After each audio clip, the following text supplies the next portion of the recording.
बिस्मिल्लाहिर्रहमानिर्रहीम। अस्सलाम वालेकुम। कैसे हैं आप सब? उम्मीद करती हूँ आप सब खैरियत से होंगे। तो जी ईद नज़दीक है, रमज़ान गुज़रने का तो बिल्कुल भी पता ही नहीं चला।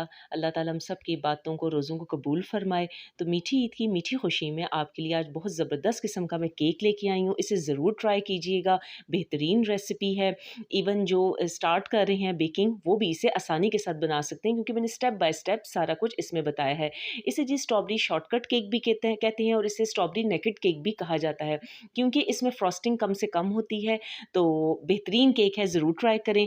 आज ही बेहतरीन माशाल्लाह बारिश हुई पिंडी इस्लामाबाद में, काफ़ी मौसम ठंडा हो गया। अभी गर्म कपड़े हमने वापस रखे थे, अब लग रहा है कि शायद दोबारा गर्म कपड़ों का वक्त आ चुका है। कुछ समझ नहीं आ रहा है कि लॉन रखें या गर्म कपड़े निकालें। तो बेहतरीन माशाल्लाह बारिश हुई, बहुत मज़ा आ गया। ईमान फातिमा ने जी आज अपनी आपी से मेहंदी भी लगवाई। कहती हैं एक दिन एक साइड पे लगवाऊँगी और अभी तो चाँद का भी पता चल गया कि चाँद नज़र नहीं आया, तो बाकी फ्रंट साइड पे मेहंदी कल लगाई जाएगी। तो चलिए जी केक शुरू करते हैं। यहाँ पर मैंने ले लिया है तकरीबन 4 कप मैदा। मैदा मैंने इसलिए ज़्यादा लिया है, मैं आपको बताती हूँ, क्योंकि हम बनाने चाह रहे हैं 4 पाउंड का केक। बड़े साइज़ का केक है, एक बड़ी फैमिली के लिए अगर आप दावत रखना चाह रहे हैं या कहीं बड़ी फैमिली में आप जाना चाह रहे हैं किसी सेलिब्रेशन के लिए या ईद पे आप जाना चाह रहे हैं कहीं दावत पे, तो वहाँ लेके जाने के लिए परफेक्ट रेसिपी है। इसकी मेजरमेंट्स आप देख लीजिए। 4 कप मैंने सबसे पहले मैदा लिया है, 4 टीस्पून इसमें मैंने बेकिंग पाउडर का इस्तेमाल किया है। हर चीज़ आप इसी तरह रखिएगा, मेजरमेंट्स का ध्यान कीजिएगा तो यकीन कीजिए आपका केक बिल्कुल बेहतरीन तैयार होगा, नो फेलियर। यहाँ पर 4 कप मैदा में 4 टीस्पून बेकिंग पाउडर और 1 टीस्पून सिर्फ बेकिंग सोडा गया है। बेकिंग सोडा हमेशा कम से कम हम इस्तेमाल करते हैं, वो सॉफ्टनेस के लिए होता है, लेकिन ये अगर आप ज़्यादा इस्तेमाल करेंगे तो केक आपका सही तरह से राइज़ नहीं होगा। बस ये हमने छान लिया है। अब जी बारी आ जाती है अंडों की, तो अंडे मैंने लिए हैं तकरीबन 8। 1 पाउंड में जो है 2 अंडे लगते हैं। आप जिस तरीके से आप इस्तेमाल करना चाहें, लेकिन अंडों और मैदे की क्वांटिटी को आप ठीक रखिएगा। यहाँ पर मैंने 8 अंडे, लार्ज साइज़ के अंडे लिए हैं, रूम टेम्परेचर के अंडे हैं, तो 8 अंडों को हम लेंगे और इसे हम अच्छे से बीट करेंगे। बीट हम इस तरह करेंगे, तकरीबन हमने 8 अंडे इसमें डाल लिए हैं और 3 से 4 मिनट, कम से कम 3 से 4 मिनट हमने इसे बीट करना है कि हमारे अंडे जो हैं अच्छे तरीके से फ्लफ़ी हो जाएँ। देखें अभी ये कितने, ये अपने साइज़ में तकरीबन ट्रिपल होने चाहिए। तब तक हमने मशीन को दरमियान में थोड़ा-थोड़ा रोक के और फिर बीट करते जाइए। ये ना हो कि मशीन ख़राब हो जाए तो कल को आपको कहें कि जी आपने ही कहा था मुसलसल मशीन चलाएँ। नहीं, बीट आपने मुसलसल करना है, लेकिन आप मशीन को दरमियान में रोक-रोक के चलाइएगा। तो अच्छे तरीके से हमारे अंडे यहाँ पर बीट हो चुके हैं। अब इसमें चीनी जाएगी। चीनी हम पिसी हुई इस्तेमाल करेंगे। रूम टेम्परेचर की, हर चीज़ हम रूम टेम्परेचर की लेंगे। 4 कप मैदा है, 4 कप मैदा और 8 अंडों में हमारी 2.5 कप चीनी जा रही है। बस आप इन मेज़रमेंट्स का ध्यान रखिएगा तो आपका केक इंशाल्लाह बेस्ट बनेगा।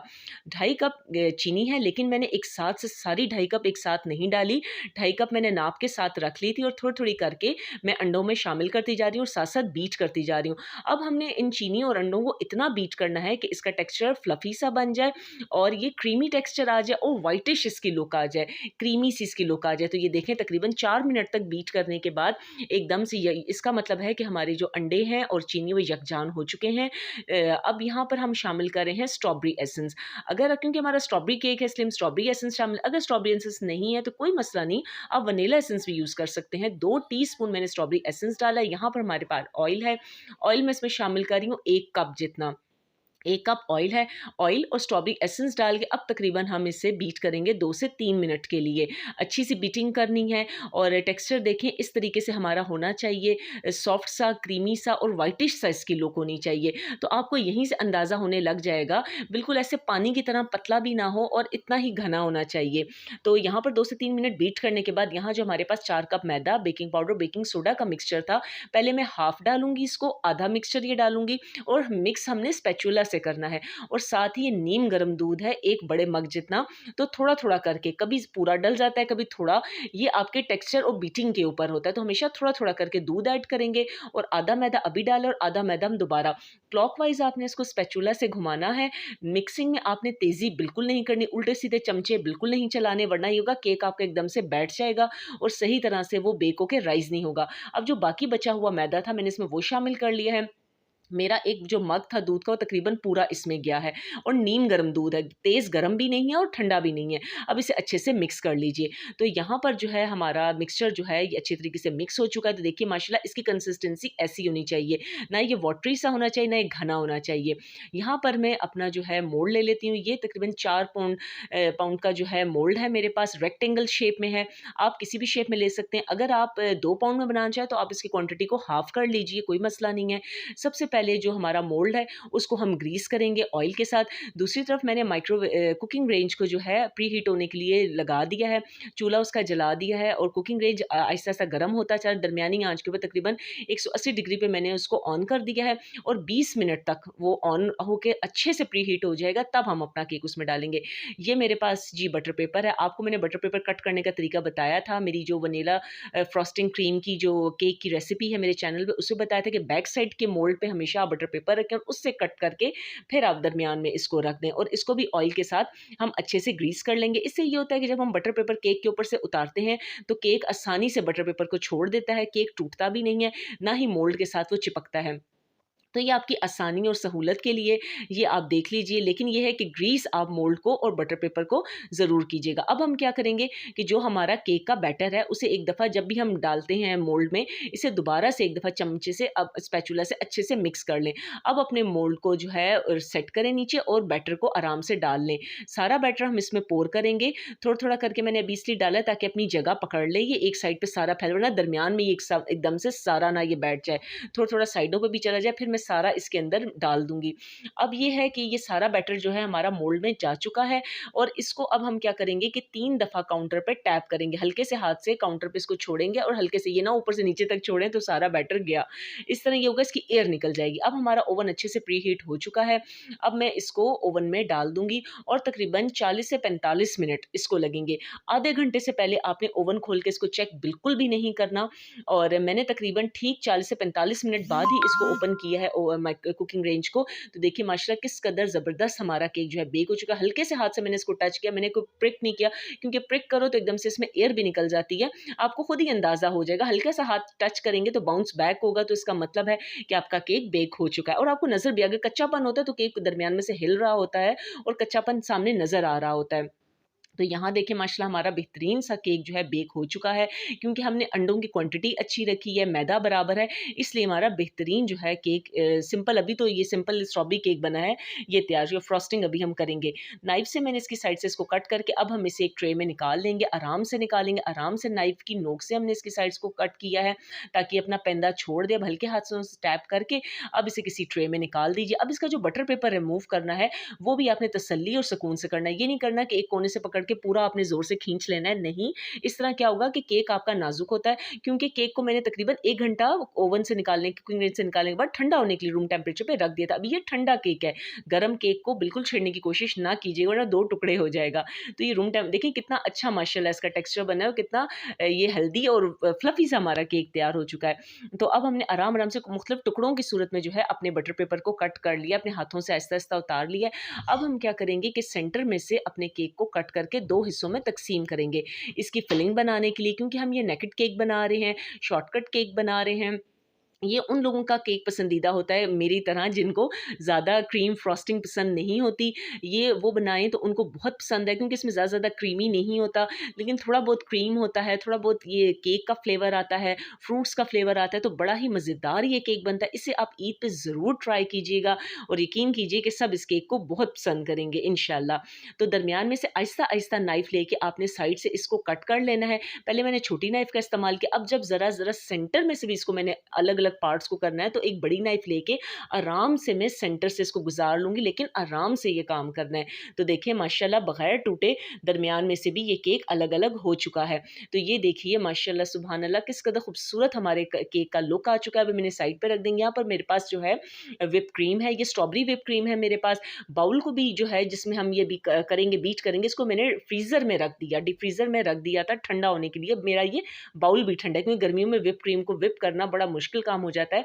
तो उसके लिए आप बाउल को भी ठंडा करेंगे। 2 कप क्रीम मैंने व्हिप ले लिए, 5 से 6 मिनट इसको मैं मुसलसल चलाऊँगी, मशीन को दरमियान में थोड़ा-थोड़ा रोक के, लेकिन 5 से 6 मिनट तक हमने इसे कंटिन्यूअसली बीट करना है। क्योंकि जो मेरा बाउल है वो ठंडा है, इसलिए मुझे जो है ये बीट करना मुश्किल नहीं हो रहा। अगर आप नॉर्मल रूम टेम्परेचर का बाउल लेंगे तो उसमें क्रीम ज़रा-सा पानी छोड़ जाती है, बस सिंपल है। किसी भी बाउल में अगर आपने बीट करना हो तो उसको पहले थोड़ी देर के लिए फ्रिज या फ्रीज़र में, मैं तो वैसे फ्रीज़र में रख देती हूँ। अगर फ्रीज़र में आपकी जगह ना हो तो फ्रिज वाले खाने में आप इसे रख दीजिए, लेकिन कम से कम 1 से 2 घंटे के लिए।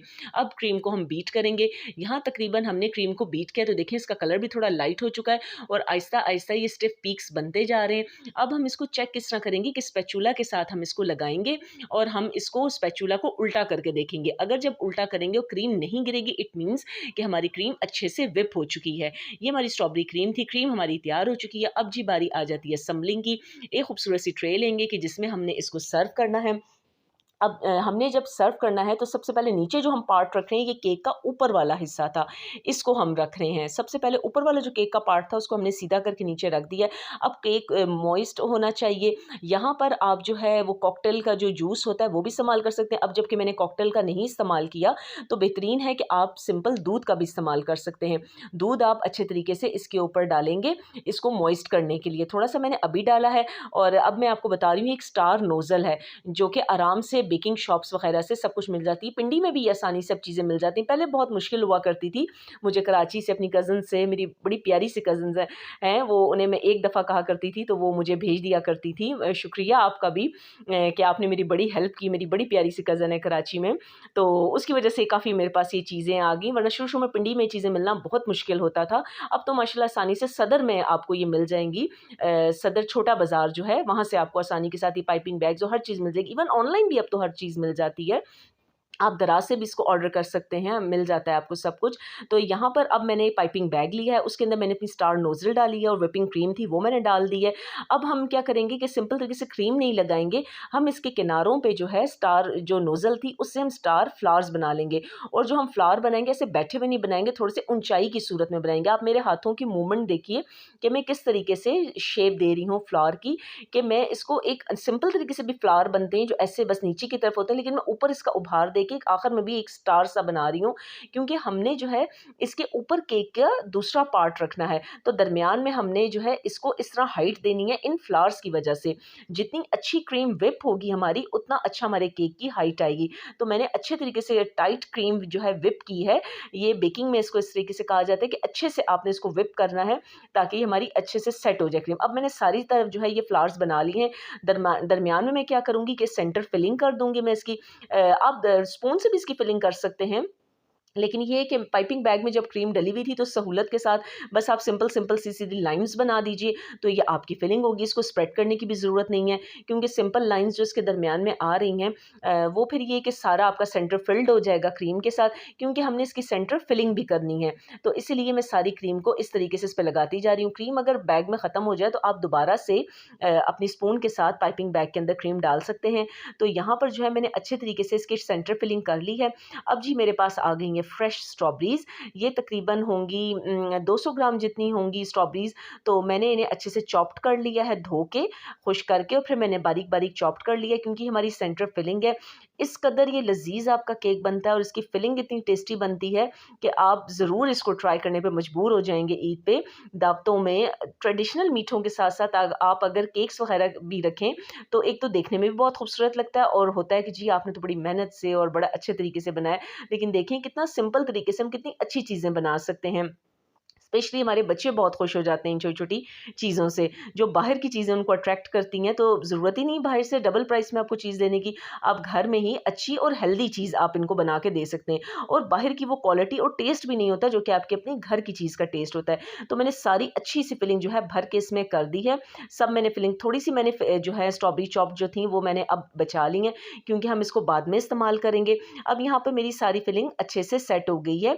अब मैं क्या करूँगी कि अपना जो मेरा केक का सेकंड पार्ट है, यानी ये केक का नीचे वाला हिस्सा है। हमेशा याद रखिएगा जो केक का बेस वाला हिस्सा है जहाँ पर बटर पेपर लगा होता है, हमेशा वो टॉप पे रखा जाता है, क्योंकि उसके ऊपर से ही फ्रॉस्टिंग होती है। बस इन छोटी-छोटी चीज़ों का आप ख़्याल रखें तो आप माशाल्लाह बेहतरीन बेकिंग कर सकते हैं। अब ये जो इसका केक का सेकंड पार्ट था वो मैंने आराम से इसके ऊपर सेट कर लिया। देखिए हमारी क्रीम बैठी नहीं है, ना बिल्कुल ये प्रेस होके सैंडविच की तरह हो गई है। आराम से बस सुकून से मैंने ये काम किया। अब इस ऊपर वाले हिस्से को भी मैं दोबारा रूम टेम्परेचर का ये मिल्क था, ना ठंडा है ना गर्म है, रूम टेम्परेचर का मिल्क है। इससे मैं इसको दोबारा मॉइस्ट कर लूँगी ताकि अच्छे तरीके से ये नरम हो जाए और जब हम इसके ऊपर फ्रॉस्टिंग करें तो बिल्कुल मुँह में घुलने वाला जैसे केक बन जाता है। आप बड़ी से बड़ी बेकरी का भी केक खा चुके होंगे, लेकिन आप एक दफ़ा इसको भी अगर ट्राई करेंगे तो आप दोबारा बाहर का केक कभी भी नहीं लेंगे। स्पेशली मुझे यकीन कीजिए कहीं का केक बिल्कुल भी नहीं पसंद आता जब तक कि अपना घर का केक ना हो। तो इसी तरह दूध के साथ जो है आप इसको मॉइस्ट कर लीजिए अच्छे तरीके से, हर साइड पे आप दूध को लगा लेंगे और बस कोशिश कीजिए कि कोई साइड खाली, लेकिन बहुत ज़्यादा भी आपने दूध नहीं करना। मैंने तकरीबन एक छोटे ग्लास में दूध दिया था और इसका मैंने 1/4 हिस्सा इस्तेमाल किया है। अब वही जो हमारी व्हिप हुई क्रीम थी, अगर आपको क्रीम दरमियान में लगे कि गर्मी ज़्यादा है, वैसे मैं कोशिश करती हूँ कि गर्मियों में जब आप क्रीम और केक का काम करें तो आप एसी में करें या किसी ठंडे कमरे में ठंडी जगह पर करें, किचन में स्पेशली गर्म जगह पर ना करें।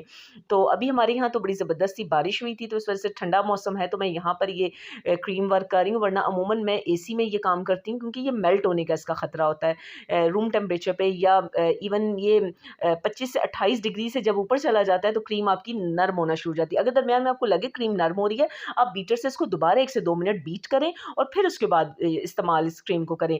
जल्दबाज़ी बिल्कुल भी ना करें। अब दूसरे ऊपर वाले हिस्से पे मैंने क्रीम लगा के इसको अच्छे से, मेरे पास बड़ी नाइफ़ है, केक नाइफ़ जिसे कहा जाता है, आप बटर नाइफ़ भी यूज़ कर सकते हैं, उससे मैंने क्रीम को अच्छे से स्प्रेड कर दिया है। मैंने साइड्स फ्रॉस्टिंग तो करनी नहीं है क्योंकि हमारा ये शॉर्टकट और वो नेकेड केक है। तो अब मेरे पास ये जी इसका जो है केक कार्ड है, अगर ये ना हो, कोई भी विज़िटिंग कार्ड हो, एटीएम कार्ड हो, कोई मसला नहीं है। किसी की शादी का कार्ड हो, उसे आप दरमियान में से काट लें, उसे क्या पता चलेगा, और इस तरीके से आप आराम से अपनी साइड्स को और ऊपर वाले हिस्से को लेवल कर लें। इससे ये होता है कि केक की जो साइड्स होती हैं और केक का ऊपर वाला जो ऊपरी हिस्सा होता है ये अच्छे से लेवल हो जाता है। अब हमने उस कार्ड से इसको अच्छे तरीके से लेवल कर लिया है। अब जो मेरा पाइपिंग बैग है, मैं इसमें दोबारा से अपनी जो क्रीम है इसको फिल कर रही हूँ। यहाँ पर मैंने दरमियान में जो है 1 से 2 मिनट बीटर चलाया था और अपनी क्रीम को मैंने अच्छा सा दोबारा व्हिप किया है। क्योंकि ये है कि इतनी देर क्रीम जब बाहर रहती है, स्पेशली जब व्हिप क्रीम होती है, ये हल्की सी नरम पड़ जाती है और स्पेशली जब आपने फ्लावर्स वगैरह बनाने हो तो उसके लिए क्रीम का व्हिप होना, अच्छा सा व्हिप होना बहुत ज़रूरी होता है। तो इस तरह बाउल में पहले थोड़ा-सा निकाल के इसको चेक भी कर लीजिए और फिर उसके बाद आपने आराम से, अब मर्ज़ी आपके ऊपर है, आप इसको किस तरीके से डेकोरेट करना चाहते हैं, खूबसूरत बनाना चाहते हैं, क्या पता आपके पास मुझसे ज़्यादा अच्छे आइडियाज़ हों, ऐसा कोई इश्यू नहीं है। आप अपनी मर्ज़ी से भी इसके फ्लावर्स बना सकते हैं, डेकोरेशन कर सकते हैं। यहाँ पर जो है अंदर जो मैंने यूज़ की वो स्टार नोज़ल थी, यहाँ पर ये जी मेरे पास फ्लावर नोज़ल है, वो मैं यूज़ कर रही हूँ। ये ईज़िली आपको मिल जाती हैं, आप बेकिंग शॉप पे जाके उनको सिर्फ़ ये बता दें मुझे स्टार नोज़ल चाहिए या फ्लावर नोज़ल चाहिए, तो वो आपको यही उठा के दे देंगे। और पाइपिंग बैग भी आप रीयूज़ कर सकते हैं, अच्छे तरीके से इस्तेमाल करने के बाद इनको धो लीजिए और खुश्क कर लीजिए, ये दोबारा भी चल जाते हैं, इसका भी कोई मसला नहीं है। अब ये कुछ स्ट्रॉबेरीज़ थी कि इनको मैंने दरमियान में से 3-4 हिस्सों में बारीक-बारीक स्लाइस कर लिया था। ये एक स्ट्रॉबेरी में से तकरीबन 3 से 4 मेरी स्ट्रॉबेरीज़ निकली हैं स्लाइस हुई हुई। तो अब मैं इनको क्या करूँगी, एक साइड पे तो मैंने तकरीबन 8 फ्लावर्स बना दिए हैं और बाकी जो इसका हिस्सा बचेंगे, केक हमारा माशाल्लाह बड़े साइज़ का है, तो इसको कवर करने के लिए भी अच्छी डेकोरेशन की ज़रूरत है। तो यहाँ पर मैं स्ट्रॉबेरी के जो स्लाइस हैं, उन्हें लगाती जा रही हूँ। अब आप केयरफुली देखते जाइए कि किस तरीके से आपने डेकोरेशन करनी है। अब मैंने माशाल्लाह अच्छे तरीके से सारी स्ट्रॉबेरीज़ को स्लाइस जो मैंने की हुई थी, तकरीबन 4 से 5 से 6 स्ट्रॉबेरीज़ थी ज़्यादा, मैंने इनको स्लाइस करके लगा दिया। अब ये जो मेरे फ्लावर्स बने थे, ये पूरी-पूरी स्ट्रॉबेरीज़ हैं, इनका ग्रीन पार्ट मैंने अलग कर दिया और मैं इसको इसके ऊपर, इन फ्लावर्स के ऊपर एक-एक लगाती जा रही हूँ। आप चाहे तो यहाँ पर बंटीज़ भी लगा सकते हैं, कोई स्प्रिंकल लगा सकते हैं, इवन चॉकलेट चिप्स लगा सकते हैं। बहुत से आइडियाज़ हैं केक को डेकोरेट करने के, मर्ज़ी अपने ऊपर होती है कि आपने किस तरीके से सजाना है और सबसे बड़ी बात कि देखने में आपको कैसा लग रहा है, क्योंकि जब तक आपको अच्छा नहीं लगेगा तो आप कैसे आगे प्रेजेंट करेंगे। तो इस तरीके से एक-एक करके अच्छी ये धोई हुई स्ट्रॉबेरीज़ हैं, उनका ग्रीन पार्ट अलग हुआ हुआ है और मैं इसे लगाती जा रही हूँ। अब यहाँ पर ये सारी स्ट्रॉबेरीज़ लग चुकी हैं और मैं क्या करने लगी हूँ कि मेरे पास जो है ये चॉप्ड स्ट्रॉबेरीज़ जो कि रह गई थी, जिनकी मैंने दरमियान में फिलिंग की थी, जो ये बाकी बची हुई चॉप्ड स्ट्रॉबेरीज़ हैं, ये केक का जो ऊपर का हिस्सा खाली है, ये इसके ऊपर मैं फैला दूँगी, क्योंकि लाइट पिंक और ये डार्क पिंक रेडिश कलर का कॉम्बिनेशन बड़ा खूबसूरत सा आ रहा है।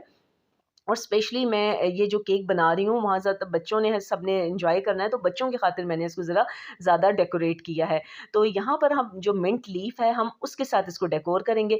ज़ाहिर है अब आप कहेंगे कि ये यहाँ पर पुदीने का क्या काम है? तो पुदीने का काम सिर्फ़ और सिर्फ़ डेकोरेशन का है भई। अगर आप मेरी तरह हैं, खाना चाहें तो पुदीना किसी भी फ़ॉर्म में आप खा सकते हैं। मैं तो खा लेती हूँ, ऐसा कोई इश्यू नहीं। लेकिन अगर पसंद ना हो, जब कट करने लगें तो आप इसे निकाल के साइड पे रख देंगे, सिर्फ़ देखने के लिए, खूबसूरती के लिए। पुदीने से आपने इसको अच्छे तरीके से डेकोरेट कर लिया है। तो अब माशाल्लाह से हमारा खूबसूरत सा डिलीशियस सा स्ट्रॉबेरी शॉर्टकट केक तैयार हो चुका है। ये स्पंज चॉकलेट में है। आप इसे चाहे तो वनीला लेमन स्पंज के साथ भी तैयार कर सकते हैं, लेकिन चॉकलेट के साथ इसका फ्लेवर बड़ा ही ज़बरदस्त आता है। इसकी लुक बड़ी खूबसूरत आती है। कोशिश करें इसे जब तक आप सर्व ना करें इसे फ्रिज में रखें, इसे ठंडा करके इस्तेमाल करें। जितना ठंडा होगा, जितना चिल्ड होगा, ये उतना ही मज़ेदार होगा। उम्मीद है कि आपको मेरी आज की ईद स्पेशल रेसिपी बहुत पसंद आई होगी।